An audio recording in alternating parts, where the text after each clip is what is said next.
নবী পাক সাল্লাল্লাহু আলাইহি ওয়াসাল্লাম নফল নামাজে এত লম্বা সেজদা করতেন। আম্মা জান আয়েশা রাদিয়াল্লাহু তাআলা আনহা বলেন, মাঝে মাঝে মনে হতো নবী ইন্তেকাল করলেন কিনা, মারা গেলেন কিনা।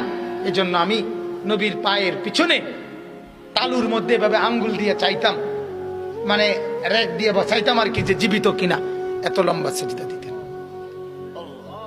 হ্যাঁ বাজান, হযরতে সাহাবায়ে কেরাম বলেন নবীজি সেজদা দিতেন এত লম্বা আর কামতেন। আহ নাসমাউ লাহু আজিরান কা আজিরিল মিরজাল।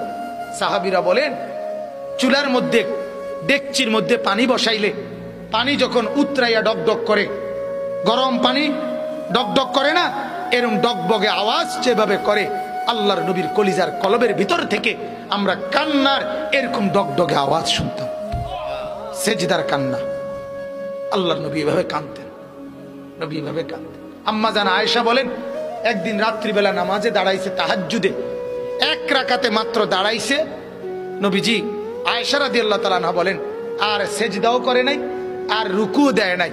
বেলালের আজান পর্যন্ত ফজরের আগ মুহূর্ত এ দাঁড়ানো থাইকেই কোরআনের একটা আয়াত পড়ছে আর কাঁদছে আর কাঁদছে আর কাঁদছে।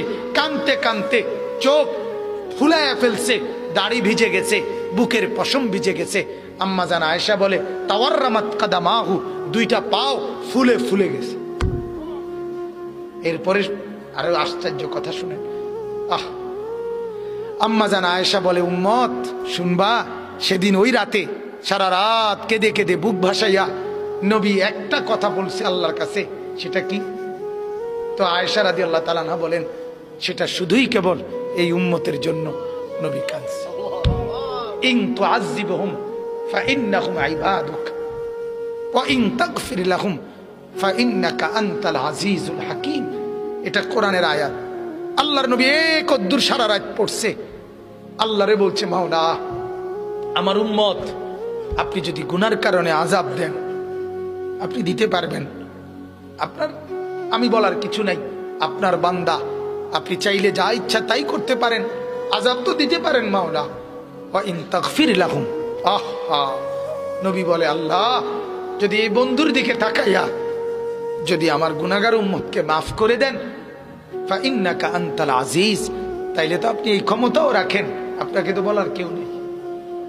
আপনারে বাধা দিবে কে? আপনারে নিষেধ করবে কে? বন্ধুর দিকে তাকাইয়া দেন না মাফ করে। আহা আমরা কিতাবে পড়ছি বাজান, ওই যে একটু আগে বললাম আল্লাহ পাক যাদেরকে একবারে কাছে বসাবেন তা করে কি বলে মনে আছে নি? নবীজি বলছে আনা মিনাল মুকাররাবিন। নবীজি বলছে ও উম্মত, আল্লাহর ঘনিষ্ঠ জনদের মধ্যে সর্বপ্রথম সবচেয়ে ঘনিষ্ঠ হব আমি মুহাম্মদ। হাসরের ময়দানে মাওলা আমার জন্য আল্লাহ তার সিংহাসনের পাশে আবার আমার জন্য আসন নির্ধারণ করবেন বসে বসে। তা আল্লাহর নবীকে আল্লাহ তাআলা বলবেন বন্ধু এই আসনে বস।